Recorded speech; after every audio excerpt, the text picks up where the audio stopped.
When I saw the family photo on my daughter's mantelpiece, I felt my heart stop. There I was, smiling beside my late husband. Except it wasn't me. My face had been cut out, replaced by hers. My own daughter had erased me from our family portrait and put herself in my place, standing next to her father like she was his wife. I didn't cry. I didn't shout. I just smiled, picked up my purse, and walked out of her house. What I did next, she never saw coming, and I promise you, she will never forget it. My name is Margaret. I'm 68 years old now, and for most of my life, I thought I knew what love meant. I raised 3 children on my own after my husband Daniel passed away from cancer 15 years ago. He was only 52. I was 53. We had plans, dreams, a future we were supposed to share. But life had other ideas. My daughter, Claire, was always the difficult one. Not in a bad way, just complicated. She adored her father, more than she ever loved me, I think. When Daniel got sick, she barely left his side. She read to him. She held his hand. She made him laugh even when the pain was unbearable. I was grateful for that. I really was. But after he died, something changed in her. She became obsessed with keeping his memory alive. She wore his old sweaters. She listened to his favorite records on repeat. She talked about him like he was still in the next room. At first, I thought it was grief. We all grieve differently, don't we? So I let her be. Years passed. Claire got married, had 2 beautiful kids, built a lovely home across town.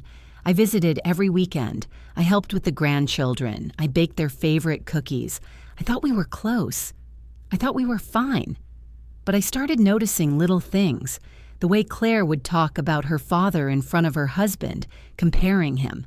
The way she kept his photos everywhere, but mine were tucked away in drawers. The way she'd get upset if I suggested moving on, living fully, finding joy again after loss. It was like she wanted me frozen in time, forever the widow, forever mourning. Still, I never imagined she'd go this far. I never thought my own daughter would erase me. Not like this. It started small, like all painful things do. Last Christmas, Claire hosted dinner at her house. The whole family came. My son, my younger daughter, the grandkids, everyone. The table was beautiful. Candles, flowers, Daniel's favorite dishes. I thought it was sweet, but then Claire stood up to make a toast. She raised her glass, looked around the table, and said, "To Dad, the only parent who ever truly understood me." The room went silent. My son glanced at me. My younger daughter looked down at her plate. I just smiled. I didn't want to make a scene, not in front of the children, so I swallowed the hurt and said nothing. A few weeks later, I stopped by unannounced. Claire was in the kitchen, reorganizing old photo albums. I sat beside her, hoping we could look through them together. But when I reached for one, she pulled it away. "These are Dad's memories, Mom," she said quietly. "I'm keeping them safe." "They're my memories too, sweetheart," I said gently. I was there. I lived those moments with him. She didn't answer. She just kept sorting, placing photos of Daniel in protective sleeves, one by one. Photos of me got tossed in a pile to the side. I tried talking to her. I really did. I asked if I'd done something wrong, if there was something she needed to say, but Claire just brushed me off. "You're being dramatic, Mom," she'd say, or "You're imagining things." But I wasn't imagining it. I could feel the distance growing. I could see the resentment in her eyes. It was like she blamed me for still being alive while her father was gone. Then 2 months ago, she stopped answering my calls. She'd text back short responses. "Busy. Later. Not now." When I asked to see the grandkids, she'd make excuses. They had school, they had activities, they were tired. I felt invisible, like I was fading away bit by bit. My own daughter was erasing me from her life, and I didn't know how to stop it. So last week, I decided to visit anyway. I baked her favorite lemon cake, the one I used to make when she was little. I drove to her house, knocked on the door, and waited. She answered with a tight smile. "Mom, I didn't know you were coming." "I wanted to surprise you," I said, holding up the cake. She let me in. Barely. I walked into her living room, and that's when I saw it. The family photo, the one we took 20 years ago on vacation in Maine. Daniel and I stood in the center, arms around each other, with Claire and her siblings surrounding us. It was one of my favorite pictures. We were so happy that day, but now, standing on her mantelpiece, the photo looked different. I stepped closer. My stomach dropped. My face was gone, cut out cleanly, precisely, and in my place was Claire's face, printed and pasted over mine. She stood beside her father, smiling like she belonged there, like I never existed. I stared at it for a long time. My hands started shaking. I felt hot tears pressing behind my eyes, but I didn't let them fall. I turned to Claire. She was watching me from the doorway, arms crossed. "What is this?" I asked quietly. She shrugged. "I wanted a photo with Dad, one where it's just us." "So you erased me." "You're still in other photos, Mom. Don't be so sensitive." I couldn't believe what I was hearing. My own daughter, the child I carried, nursed, raised, the girl I stayed up with during nightmares, the teenager I defended when the world was cruel. She stood there, looking at me like I was nothing, like I was replaceable. I wanted to scream. I wanted to shake her, to ask her how she could do this. But I didn't.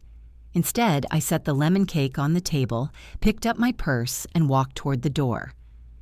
"Where are you going?" Claire asked, almost annoyed.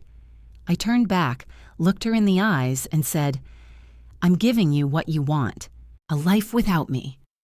Her face flickered with something, confusion maybe, or guilt. But she didn't stop me. She just stood there as I walked out, got in my car, and drove home. I cried the whole way, not because I was hurt. I was. But I cried because I finally understood. Claire didn't need a mother anymore. She needed a ghost, and I refused to be one. When I got home, I sat in the quiet for a long time.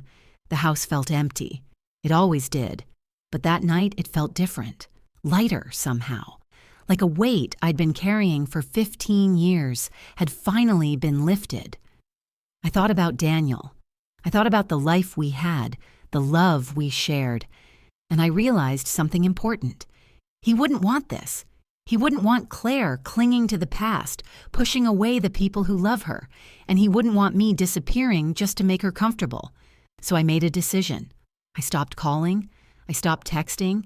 I stopped showing up unannounced with cakes and gifts and desperate attempts to be needed. I let Claire have her space, all of it. Instead, I started living again, really living. I joined a book club at the library. I volunteered at the community center, teaching kids how to bake. I reconnected with old friends I'd lost touch with over the years. I even went on a trip to the coast, something I hadn't done since Daniel died. And you know what? I felt free. For the first time in so long, I wasn't defined by my grief or my role as someone's mother. I was just Margaret, a woman with her own life, her own joys, her own purpose. Weeks passed, then months. I heard from my son that Claire had been asking about me. Where was I? Why wasn't I visiting? At first I didn't respond, but then one evening she called. I almost didn't answer, but something told me to pick up. "Mom?" Her voice was small, uncertain. "Yes, Claire." There was a long pause, then quietly she said, "I'm sorry." I didn't say anything, I just listened. "I've been awful to you," she continued, her voice breaking. "I was so angry when Dad died, and I blamed you for moving on, for being okay without him. But you weren't trying to forget him. You were just trying to survive, and I couldn't see that." I closed my eyes.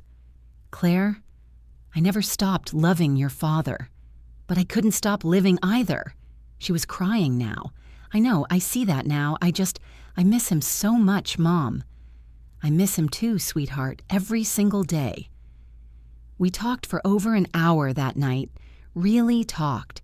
She told me how lost she'd felt, how jealous she was that I seemed strong while she was falling apart. I told her that strength doesn't mean not hurting. It just means keeping going, even when it's hard. Before we hung up, she said, "Can I come see you, please?" I smiled. "I'd like that." Claire came over the next weekend. She brought the grandkids. And she brought something else. The family photo. The original one. Untouched. Uncut. With me still in it. Right where I belonged. "I'm putting this back up," she said softly, "and I'm sorry I ever changed it." I hugged her. Not because I needed her to apologize, but because I could feel her healing. And that's all I ever wanted for her. To heal. To let go. To live. We spent the afternoon baking together, just like we used to. The kids laughed and made a mess, and Claire smiled in a way I hadn't seen in years. It wasn't perfect. We still had a long road ahead, but it was a start. That night, as I watched them leave, I felt something I hadn't felt in a long time. Peace. Not because Claire had come back, but because I had found myself again. Sometimes the people we love hurt us the most, not because they don't care, but because they're hurting too. And sometimes the greatest gift we can give them is space. Space to realize what they've lost. Space to understand what they need. Space to come back when they're ready. I don't know what the future holds, but I know this. I will never erase myself again. Not for anyone, not even for my own daughter. Because I matter too. And it took being replaced in a photograph to finally, truly believe that.